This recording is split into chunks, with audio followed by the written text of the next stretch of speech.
Il passe les premiers mois de sa détention entièrement reclus et totalement solitaire. Il ne parle à personne et reste enfermé dans sa cellule comme un léopard en cage, tel qu'il le raconte. Quand il veut bien parler, pendant ses repas, c'est pour insulter la religion chrétienne, que beaucoup de ses codétenus pratiquent. Il est si virulent dans ses mots qu'il est surnommé Satan par ses camarades. C'est d'ailleurs pendant le déjeuner, 1 an après sa détention, qu'il fait la rencontre de Bimby, un ancien cambrioleur. C'est la première personne avec qui Malcolm accepte de discuter. Ils échangent longuement sur la religion et sur l'histoire. Il raconte qu'il est impressionné par la sagesse de Bimby, qui a passé de longues années en prison. Et c'est Bimby qui va lui conseiller de s'inscrire à la bibliothèque, parce qu'il voit bien que son codétenu a la soif d'apprendre. Malcolm va alors devenir un passionné d'histoire et de langue. C'est en prison qu'il apprend le latin et l'anglais. Et comme il le raconte, ce sont les livres, entre autres, qui lui ont sauvé la vie. Il passe aussi le plus clair de son temps à étoffer son vocabulaire. Chaque jour, par exemple, il recopie une page entière d'un dictionnaire pour apprendre de nouveaux mots. Il lira pas moins d'une centaine de livres pendant sa détention, des livres d'histoire, de psychologie et de philosophie. Il raconte qu'il a plus appris durant sa détention que pendant ses 15 années d'études. Après avoir passé 2 ans à la maison d'arrêt de Boston, sa demi-sœur, Ella, parvient à le faire transférer à la prison de Norfolk. Cette prison est connue pour être une prison de réhabilitation plus agréable qu'à Boston. Déjà, fini les barreaux. Les cellules sont fermées par des murs, ce qui lui offre plus d'intimité et un sentiment de sécurité. Et les temps de visite sont plus longs, ce qui lui permet de passer plus de temps avec ses proches, et notamment Reginald, son frère cadet. Reginald, c'est celui avec qui il a gardé le plus de contact. Et c'est lui qui l'introduit en premier à une religion qui lui était encore inconnue. L'islam. La religion islamique va, à ce moment-là, répondre à toutes ses interrogations et le guérir de toutes ses blessures. Il apprend les règles de cette religion qui impose un mode de vie chaste et pur, sans consommation de produits illicites comme la drogue ou l'alcool. Il raconte qu'en se convertissant à la religion islamique, il a en quelque sorte tué l'ancien lui, le proxénète, le dealer et le voleur, fini. Cette ancienne vie lui semble maintenant très lointaine. Toujours en prison, il rejoint l'organisation Nation of Islam, une organisation religieuse nationaliste noire. Nation of Islam prône entre autres le suprémacisme noir et la création d'un État indépendant noir au sud des États-Unis. Des valeurs qui résonnent évidemment chez Malcolm. Il décide de prendre contact avec l'imam Elijah Muhammad, président de l'organisation, à qui il envoie des lettres tous les jours. Malcolm X voue un véritable culte à cet imam, avec qui il va échanger jusqu'à la fin de sa détention au bout de 7 ans. Quand il sort de prison, il n'a qu'un seul objectif, rencontrer cet imam et devenir un disciple de Nation of Islam.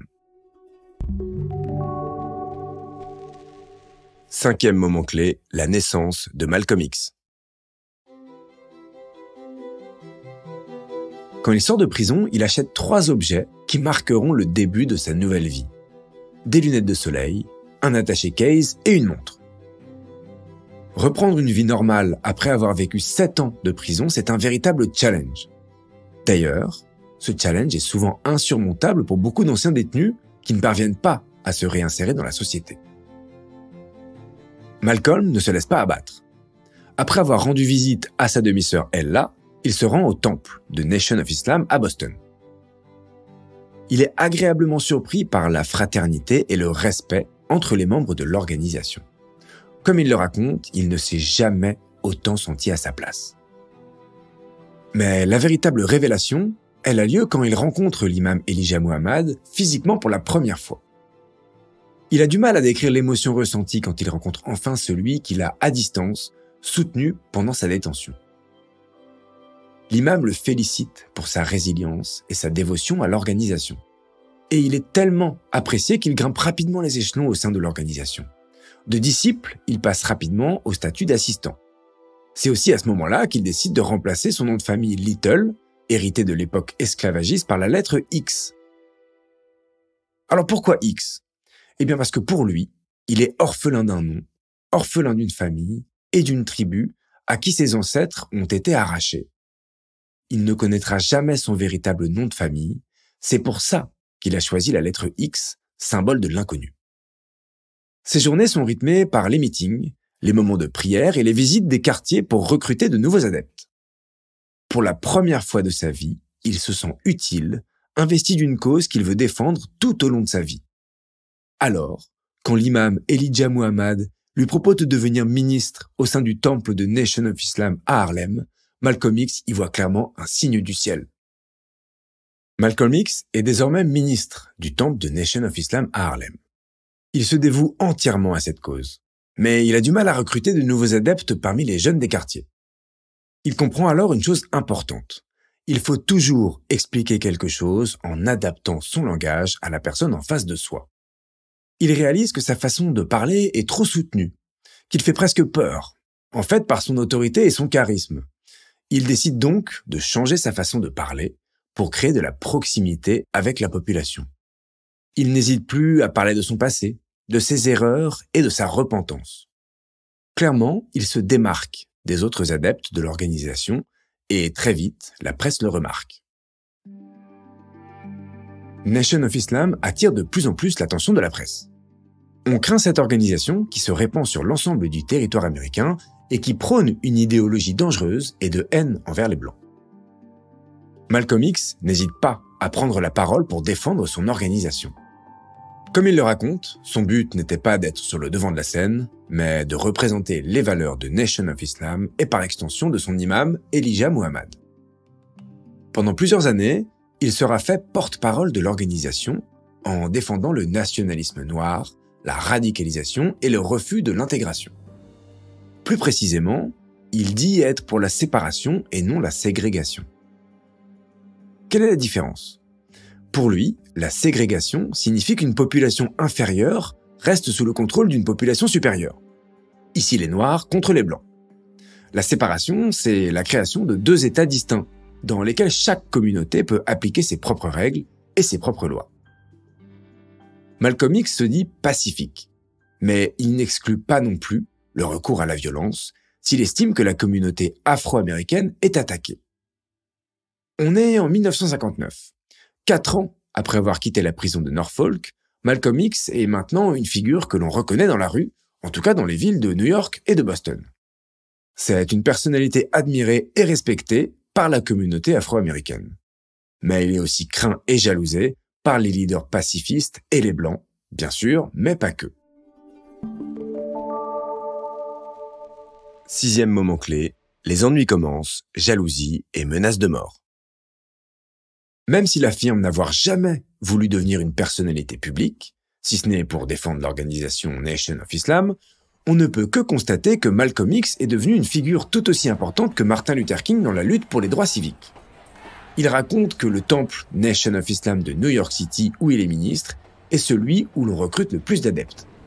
Il traverse l'Amérique plusieurs fois par semaine pour prêcher et porter la voix de l'organisation. Il fait preuve d'une abnégation sans pareille pour défendre sa cause et l'organisation. Et c'est pourtant ce dévouement qui lui sera reproché. En fait, l'organisation Nation of Islam l'accuse de plusieurs choses. Premièrement, on lui reproche de vouloir prendre le contrôle de l'organisation. Elijah Muhammad est en mauvaise santé à cette époque et certaines personnes pensent que Malcolm X souhaite prendre sa place, ce qu'il a toujours nié. Ensuite, on l'accuse de détourner l'argent de l'organisation. Malcolm explique surtout que l'imam avait une telle confiance en lui qu'il lui donnait accès aux comptes de l'organisation. Mais il réfute entièrement les accusations de détournement. En tout cas, à partir de 1962, il est de moins en moins cité dans les discours de l'imam et des autres ministres de l'organisation. On ne l'invite plus au meeting et il devient carrément persona non grata pendant différentes prises de parole. Et puis, c'est le coup de massue. Il apprend que sa tête est mise à prix. La première par le Citizen Council, une organisation terroriste suprémaciste blanche, pour un montant de $10 000, ce qui ne l'étonne pas, et la seconde par des représentants de Nation of Islam. L'organisation pour laquelle il a dédié toute sa vie se retourne désormais contre lui.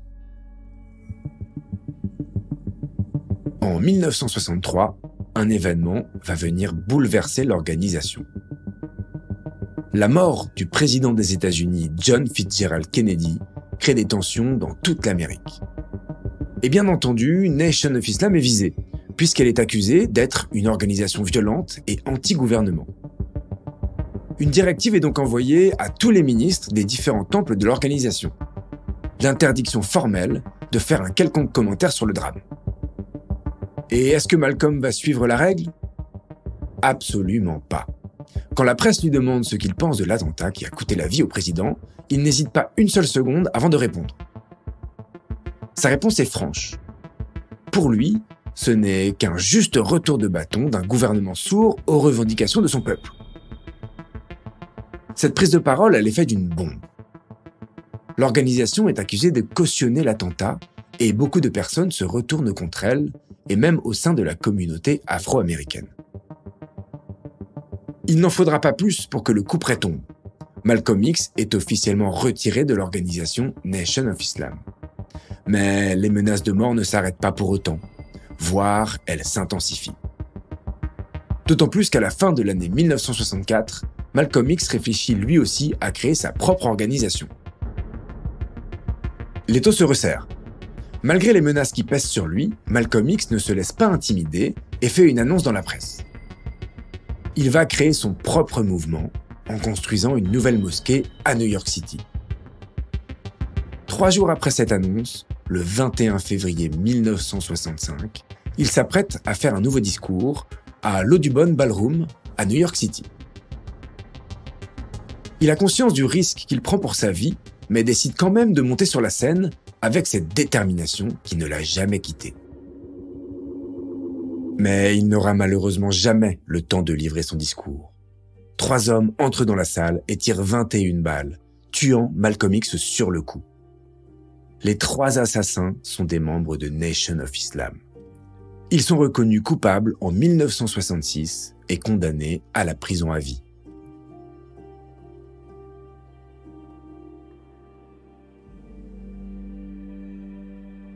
Jusqu'à son dernier souffle, Malcolm X a défendu une cause qui lui semblait juste. Il a réussi à tenir, malgré les menaces et les pressions qui pesaient sur lui. 2 mots définissent Malcolm X. Le premier, c'est la résilience. La résilience face à une enfance dont la destinée semblait toute tracée, et une adolescence où il a été embrigadé dans la spirale de la violence, du banditisme et de la drogue. Et le deuxième mot, c'est l'abnégation. Une détermination sans faille et sans limite pour sa cause et ses convictions. Malcolm X grandit à une époque où la ségrégation et le racisme font rage aux États-Unis. Son enfance et son adolescence sont marquées par la délinquance. Il vole, deal de la drogue et rejoint un réseau de proxénètes. Il deviendra un autre homme en prison quand il se passionne pour les livres et surtout pour l'islam. La suite de sa vie, elle sera marquée par son dévouement pour l'organisation Nation of Islam jusqu'à son assassinat par cette même organisation en 1965.